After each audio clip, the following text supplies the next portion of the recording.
Jack Arden had spent so many months on Outpost Helion that the desert outside felt more familiar than the faces of most people on the station. The outpost was little more than a sun-scorched cluster of domes and metal corridors, sitting on the edge of a copper-red wasteland where the wind sang through fractured stone. His daily patrols through the eastern sector were usually monotonous enough to make him wonder whether boredom could be lethal.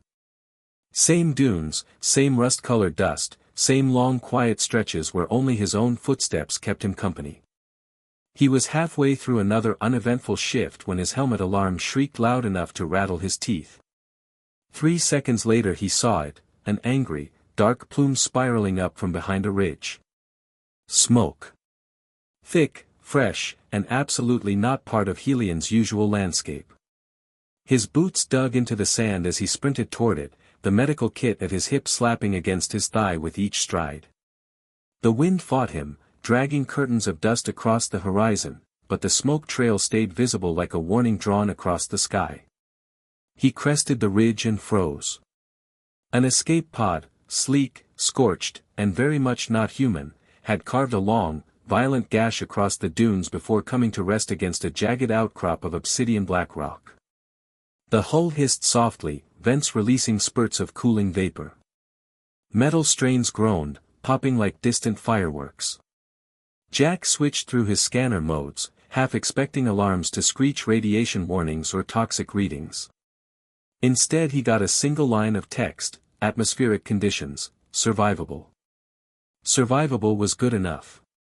The hatch had already blown outward from the inside, safety bolts scattered like silver seeds in the sand. Whoever was inside had tried to get out fast. Jack hoisted himself up to the opening, brushed aside a curtain of smoke, and shone his headlamp through the pod's interior. A figure lay slumped against the far wall. At first he thought she was human, humanoid shape, flight suit torn along one arm, blood smearing the fabric. But as he stepped closer, the beam of his headlamp caught the delicate sweep of her ears, elongated and tapered back like folded wings. Her skin held a faint, warm tone that wasn't any shade he'd ever seen on a human. Burns marred her forearm in jagged streaks that made him wince just looking at them. Well, Jack muttered, either first contact or sunstroke has hit new levels. Static crackled in his helmet as he tried calling the outpost. The solar storms had been choking long-range comms for days, and today was no exception. No help coming. No advice. Just him, a crashed alien, and a growing list of reasons he'd probably be court-martialed soon. He checked her vitals, pulse steady, breathing shallow but stable, no visible internal bleeding. Alive. Lucky. And very trapped on a planet where the nearest alien-compatible medical facility was 4 days away even with stable communications. He weighed options he knew he didn't have. Protocol demanded he report this. Protocol demanded he keep his distance. Protocol demanded a dozen things he refused to do as he slid his arms under her and lifted her from the wreckage. She was lighter than he expected, her head resting briefly against his shoulder as he carried her out into the fading sunlight. The walk back to Helion was long and hot, the desert stretching endlessly around them. The sun dipped low, casting long shadows across the sand, and the planet's twin moons began to rise like pale watchmen in the sky. When Jack reached the outpost, he didn't even consider the medical bay. Too many questions. Too much bureaucracy. Too much Commander Holden, who would undoubtedly have an aneurysm before letting an unauthorized alien anywhere near his pristine med scanners. Instead, Jack took her to his quarters, a narrow, cramped room barely big enough for a bed and a desk. But it was private, and right now privacy was priceless. He laid her on his bunk and rummaged through his medical kit, cleaning and dressing her burns with the supplies he had. The wounds weren't as deep as they looked, superficial tissue damage, manageable even without specialized equipment. She didn't wake for 3 days. Jack kept up the illusion of normalcy outside, routine patrols, maintenance checks, small talk with colleagues who didn't notice how often he slipped away. Inside, He stayed at her bedside between tasks, adjusting the makeshift floor he'd constructed, monitoring her vitals, refilling hydration packs, and occasionally talking aloud just to break the oppressive silence. On the third night, exhaustion caught up with him. He slumped into the desk chair, head resting against folded arms. When he opened his eyes again, his heart nearly launched through his ribs. She was sitting up. Her silhouette was still, her posture alert, her eyes reflecting the dim emergency lights with a cat-like sheen. Jack blinked, half expecting he was still dreaming. But then she tilted her head, ears shifting subtly, studying him with an expression somewhere between curiosity and wariness. "You're awake," he said, brilliant, eloquent greeting. She lifted her gaze slowly, and when she spoke, her voice was rough but clear. "Where am I? And why does everything smell like recycled air and hopelessness?" Jack's laugh slipped out before he could help it. "Outpost Hellion. Glamorous, I know. I'm Jack Arden. You crashed 3 days ago." Her eyes narrowed slightly, but not with malice, more like irritation. "Crashed implies incompetence. I had a disagreement with an asteroid cluster. They won." Jack sat up straighter. "Do you have a name?" "Errol," she said, touching her bandaged arm and wincing. "And you pulled me out of the wreckage. Seemed like the neighborly thing to do." She surveyed the cramped room, her gaze lingering on the mismatched furniture and the faint hum of the air system. "This is where you live? Alone?"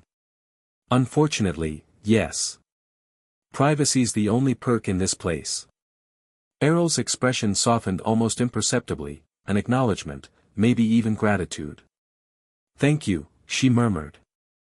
"Don't mention it," Jack said lightly, even though his pulse had spiked for reasons he didn't want to examine.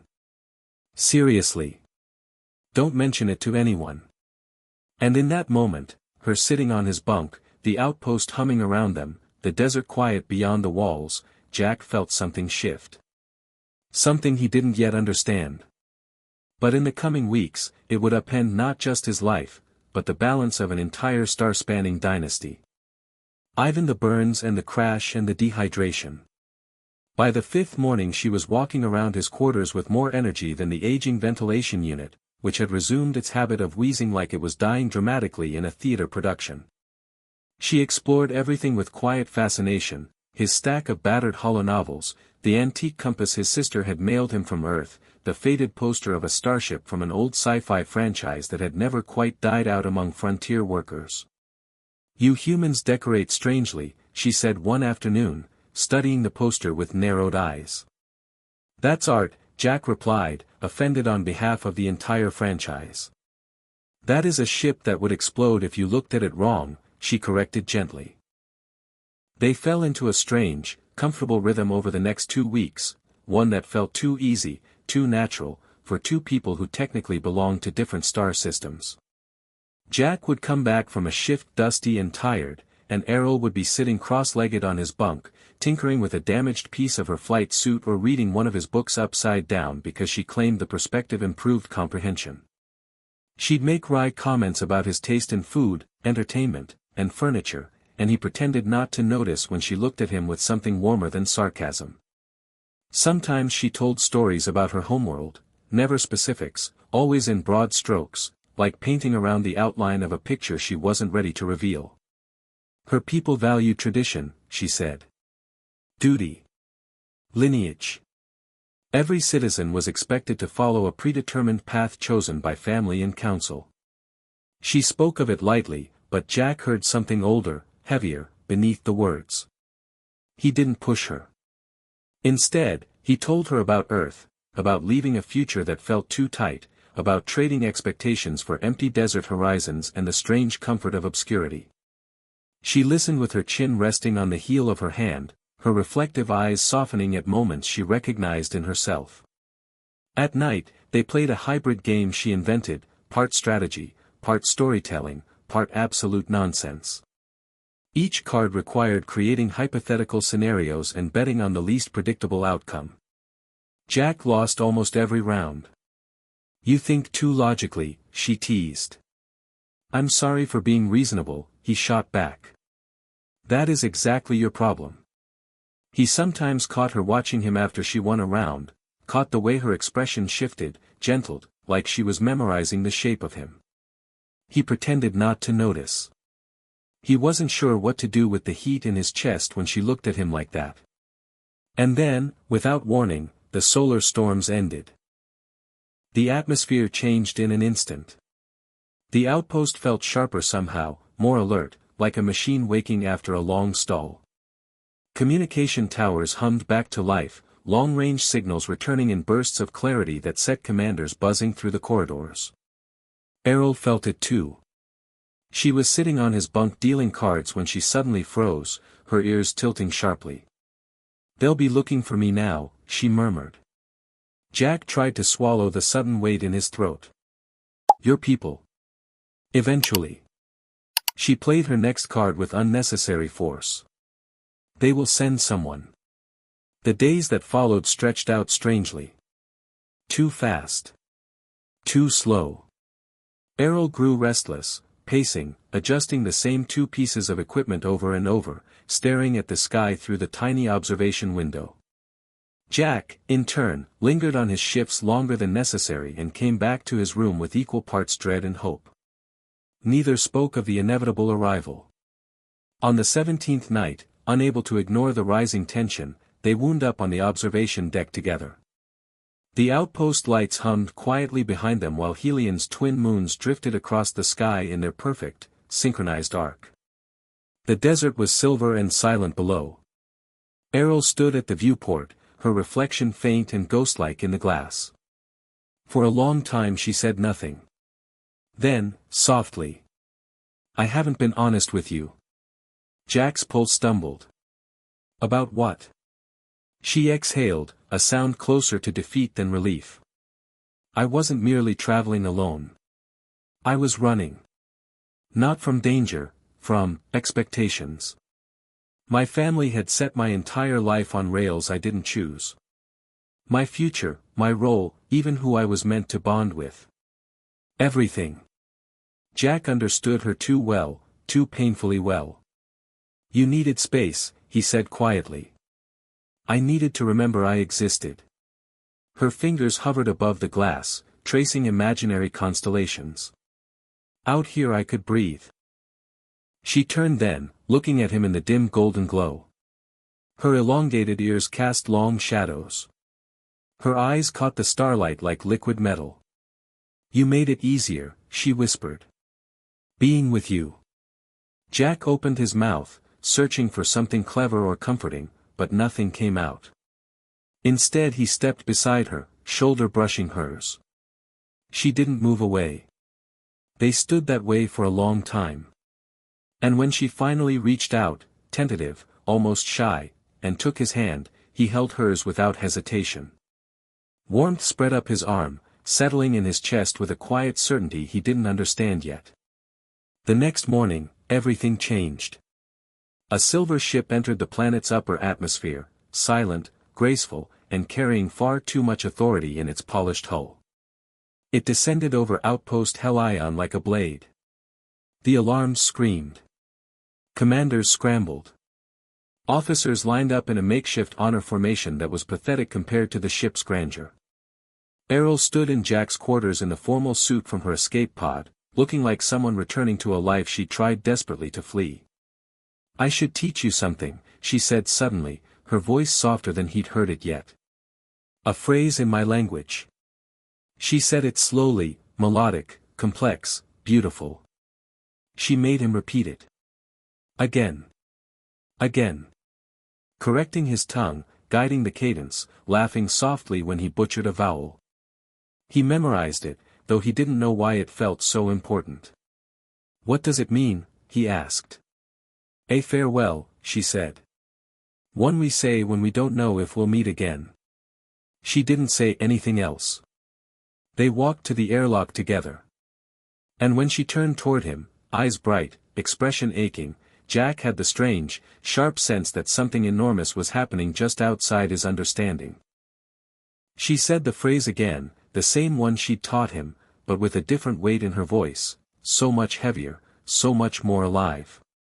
Before he could respond, she kissed him, quick, warm, impossibly soft, and then she was gone, stepping toward the waiting crew without looking back. Jack stood frozen, the echo of her words whispering through his mind. Words he thought meant goodbye.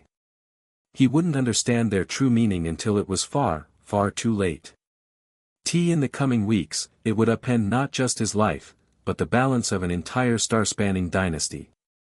The chaos began before Jack even made it back to the main level. The outpost's emergency lights flashed furious red across every bulkhead, boots hammered the metal floors, and half the personnel were shouting over the other half. He pushed through the crowded corridor, heart pounding, not from fear of attack, but from something worse, the sinking certainty that Errol's departure had not been a farewell. It had been the start of something he didn't understand. And the understanding arrived in the form of a capital-class warship. The vessel descended like a metal sunrise, vast, gleaming, its hull shifting in iridescent patterns as if woven from living crystal.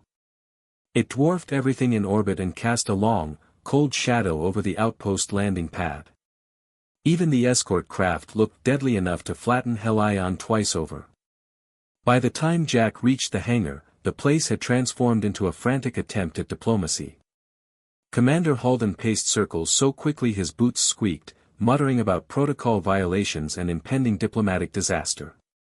Officers lined up with rigid but shaky posture, looking like underfed penguins trying to imitate an honor guard. What do they want? Jack asked, stepping beside Aaron, who was straightening his uniform for the 10th time. Aaron swallowed. They didn't say. They just demanded landing clearance in 12 languages and a dialect that made Williams cry. Jack stared out the viewport. The main landing craft detached from the colossal ship and drifted down like a feather made of steel. Cold dread pooled in his stomach. This was Errol's people. The ramp touched down with a hiss. A formation of guards stepped out first, tall, imposing figures clad in armor that absorbed the light instead of reflecting it. Their movements were silent, precise, predatory. Behind them came courtiers in flowing robes, each adorned with delicate chains and jewels that chimed softly. Then the temperature of the room seemed to drop. The last figure emerged with a presence that bent the entire hangar around her. She was taller than Errol, with luminous skin touched by gold, and elongated ears that swept back like carved wings. Her robes flowed with impossible motion, shimmering like rippling starlight. Eyes sharp enough to cut through metal swept across the human assembly with regal disdain. Queen Thelia. Even without introduction, Jack knew. Halden stepped forward, voice wobbling.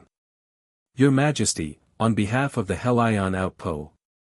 She silenced him with a small gesture that made every guard tense instantly. I am Queen Thelia of the Lurian dynasty, she said, her voice layered with resonant harmonics that made Jack's bones vibrate. Keeper of the celestial line. Guardian of the sacred tethers. I have come for the human. The hangar went silent. Halden blinked. Your Majesty, there are many humans here. Thelia fixed him with a stare colder than vacuum. Do not toy with me. The human who violated our sacred rights. The human who forged an eternal bond with my daughter. She paused, voice sharpening. The human she calls husband. Jack's heart stopped. His brain followed shortly after. Someone to his left whispered a horrified, "Oh no." Thelia's eyes, blazing with lethal certainty, swept the line of officers, and stopped on him. You, she said. Step forward. The world felt paper-thin as Jack walked through the crowd, stopping at what he hoped was a respectful distance. Lieutenant Jack Arden, Your Majesty. Her expression hardened. Do you understand the magnitude of what you have done? Jack managed a strained, I'm getting the impression I'm about to. Gasps rippled through the royal entourage. The Queen's eyes narrowed with deadly irritation. My daughter, Princess Errol, spoke the eternal vow to you. And you repeated it. Before witnesses. Before parting from her. Jack swallowed hard. If we're discussing a phrase she taught me, she said it was a farewell. A farewell, the Queen echoed, in the same way a coronation is a haircut. The murmur around the room intensified. Suddenly the wall of guards parted, and Errol appeared, dressed in ceremonial attire, her eyes lowered. A faint violet blush colored her cheeks. "Mother," she murmured, "please." Thelia cut her off sharply. "Explain to this human what he has done." Errol finally looked up at Jack, and the ache in her eyes nearly knocked the breath from his lungs. "Jack, the phrase I taught you, it wasn't just a farewell. It was the eternal vow." Jack blinked. "The what?" The royal translator, an elegant floating device that flickered to life, projected the words Errol had taught him into the air. "I bind my heart to yours across the vast darkness. Let no distance unmake what this moment joins.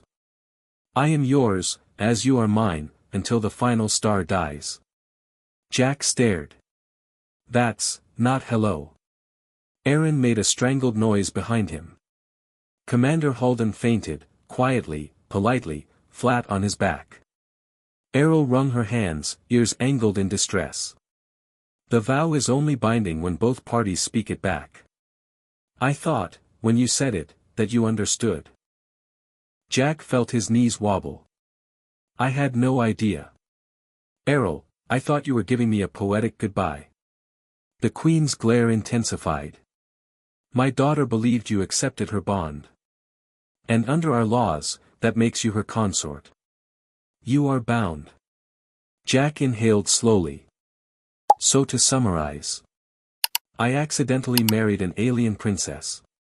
"Correct," Thelia said icily. "And now you must choose." A screen projected two options between them. Option A, recognize the vow as valid. Become prince consort. Assume political, cultural, and spiritual responsibilities. Move to the royal palace. Option B, petition for annulment. Requires public testimony. Triggers scandal across 6 star systems. Permanently damages Errol's status and future. Jack's heart hammered. Errol stood frozen, every line of her posture tight with fear and shame. Thelia folded her arms, robes whispering like storm winds. "You have until dawn to decide whether you stand with her, or shatter her." The Queen swept away, her entourage flowing behind her like a comet tail. Halden was carried out unconscious. The guards sealed the conference room. Jack and Errol stood alone. She stared at her hands. "I never meant to trap you," she whispered. "I just didn't know how to leave without telling you what these 2 weeks meant." Jack sat beside her, gently unclasping her fists. "You could have told me. You could have asked." Her voice broke. "But I was afraid if I explained it, you'd refuse. And I didn't want to hear you say no." He squeezed her hand. "Errol, look at me." She did. And in her eyes he saw every unspoken moment, every quiet laugh, every night spent sharing pieces of themselves they'd never shared with anyone else. The connection wasn't a misunderstanding. Only the words were. Jack exhaled. "This is a mess," he said softly. "We're a mess," she corrected. "Yeah," he murmured. "But maybe the kind worth fighting for." They talked for hours, about fear, expectations, choices, desires. The moonlight shifted across the conference table as they spoke, revealing truths they'd both tried to bury. And as dawn crept over the desert, Jack realized something terrifyingly simple. He didn't want a life without her. He never had. And now the Queen would demand an answer. Queen Thelia awaited them on the observation deck, standing before the wide viewport as the first rays of dawn spilled across the dunes. She didn't turn when the doors slid open, though Jack was certain she'd sensed them the moment they approached. Errol walked beside him, fingers trembling in his, though her posture remained proud, regal even. Jack didn't know how she carried so much grace while looking so breakable. Only when they drew close did the Queen speak. "Well?" Her voice rolled like controlled thunder. Have you decided whether you will honor the eternal vow, or disgrace my daughter before the galaxy? Errol inhaled sharply, but Jack squeezed her hand. He took a single step forward. We have, he said. Thelia turned. Her golden-lit eyes locked onto him, and he felt the full weight of a dynasty's judgment settle on his shoulders. We'll honor the vow. Errol exhaled, a tiny, fragile release of breath, as though she'd been holding the night sky inside her chest. For a moment, Thelia simply studied him. The silence stretched taut, the desert light catching on the edges of her robes. Then something shifted. A faint curve at the corner of her mouth, so small Jack wondered if he imagined it. Good, the Queen said. Then let us begin. The next hours passed in a blur of motion. Advisors filled the conference chamber with shimmering projection screens, legal documents, genealogical charts, and far too many lingering stares at Jack, who now seemed to exist under a magnifying lens.